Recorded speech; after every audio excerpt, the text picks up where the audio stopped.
87 миллион доллардың ордуна биз 150 миллион долларга чейин акча каражатын алууга жетиштик.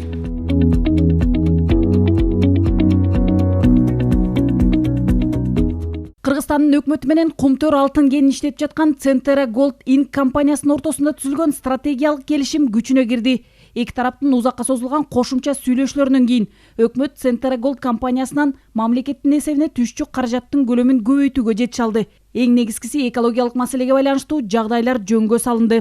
Иштеп аткан өкмөтүбүз бул макулдашууну карап чыгып, таанышып чыгып, биздин оюбузча ошо 87 миллион доллар бул аз, биз макул эмеспиз деп, мына ушул 1,5 жылга жакын мөөнөттө абдан көп жолугушууларды жана сүйлөшүүлөрдү өткөрдүк.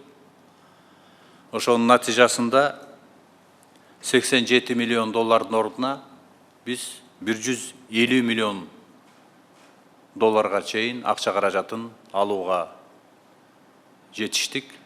Бул эми 2026 жылга чейин келип түшөт турган каражаттар. Тагыраагы өкмөт Центера Gold менен стратегиялык макулдашуу боюнча финансылык келип түшүүлөрдү 10 миллиард 471 миллион сомдон көбүрөөк каражатка көбөйтүүгө жетишти.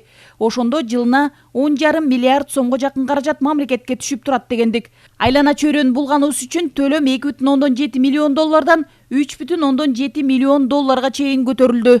Сом менен алганда бул жыл сайын экологияны сактоого 260 миллион сомдун тегерегинде түшүп турат.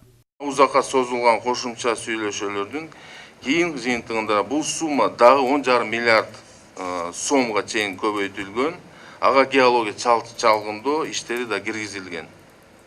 Биз кошумча 4 миллиард 400 миллион сом жетиштик. Аны менен бирге биз өзүбүзгө бир дагы кошумча милдеттенмелерди алган жокпуз. Мунун өзү тараптар ортосунда конструктивдүү биргелешкен иштер жүргүзүлгөн айгинелейт. Муну менен катар стратегиялык келишимдин алкагында 2 фонд түзүлдү. Анын биринчиси жаратылыштуу өнүктүрүү боюнча фонд. Учурда ага 57 миллион доллар каражат түштү. Жыл сайын бул фондко 3,7 миллион доллар каражат түшүп турат. Ал эми экинчиси аймактарды өнүктүрүү боюнча социалдык өнөктөштүк фонду. Бул фондко жылына бир жолку түшчү каражат 5 миллион доллар түзөт. Бул каражат азыр фондко түштү. Жыл сайын жалпы кирешеден 0,4% суммада фонддун эсебине түшөт. Жаратылышты коргоо фонду боюнча, бирок ошо стратегиянын алкагында 2 жыл камтылып кеткен, 17-18 жылдары.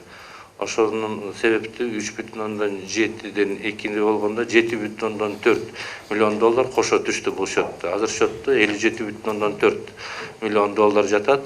Анан жыл сайын 3,7 миллион доллар кошулуп турат. Келишимдин алкагында экинчи фондда түзүлгөн. Бир түшчү сумма 5 миллион доллар азыр түштү счетко. Эмдиги жылы да 5 миллион доллар түшөт. Анан жыл сайын 0,4 оборотто выручкадан болгон суммасынан 0,4% сумма түшүп турат.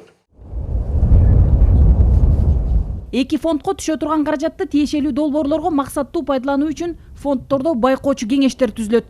Бул фонддордун артыкчылыгы бир катар көйгөйлүү маселелер чечилип, мыкты долбоорлор ишке ашырылат. Мисалы, курчап турган айлана чөйрөнү коргоо жана Токой чарбасы мамлекеттик агенттиги жүзөгө ашыра турган артыкчылыктуу багыттарды аныктаган. Бул өлкөдөгү саркынды суу тазалоочу курулмаларды, таштанды жайларын иретке келтирүү сыяктуу экологиялык долбоорлор.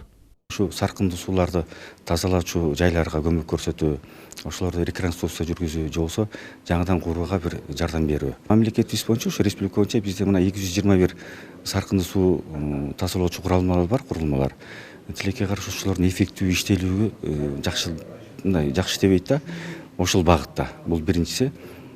Экинчиси бул ушу таштандуу жайгаштыруучу жерлер. Бизде азыр аябай көйгөй жаратып атат. Ошолордун мыйзамдаштырып, тегерек четин тосуп. Ошол эле учурда тараптар Кумтөр кенин иштетүүнүн мөөнөтүн узартууга да жетишти. Анын алкагында геологиялык чалгындоо жүргүзүү макулдашылды. Буга 24 миллион доллар бөлүнгөн. Бул маселелерди иликтөөнүн натыйжасында кендин иши 5-6 жылга узартылат. Эң башкысы башка инвесторлорго, тоо кен тармагында болобу, чоң энергетика тармагында болобу, коммуникация тармагында болобу, транспорт тармагында болобу, булардын баарына абдан чоң мындай маанилүү сүйлөшүүлөрдүн жыйынтыгы деп ойлойм. Муну да биз абдан баалашыбыз керек. Серепчилер стратегиялык келишимде экологиялык маселенин негизги орунга чыкканы туура деп баалап жатышат. Кыргызстандагы тоо кенчилер жана геологдор биримдигинин башчысы Орозбек Дүйшеевдин айтымында кошумча сүйлөшүүлөрдөн кийин күчүнө кирген макулдашууну ынтымак келишими деп атаса болот. Бул келишимде мына юридикалык тилде мындай деген сөз бар. Мировой соглашение деп орусчасын айтканда. Кыргызча мен аны мындай деп котордум, ынтымак келишими деп. Демек бул келишим абдан туура болду. Талдоочулардын пикиринде өлкөнүн экономикасы үчүн кумтөрдүн мааниси чоң. Кумтөр кенинин ичкидин өнүмдөгү үлүшү 9%га жакын. Ал эми өнөр жай өндүрүшүнүн жалпы көлөмүнүн 18%га жакыны кумтөргө таандык. Мындан улам кумтөр кенин иштетүү керек дейт адистер. Нургүл Жумабекова, Руслан Сабатаров, Ала Тоо 24, Жума Кайрык.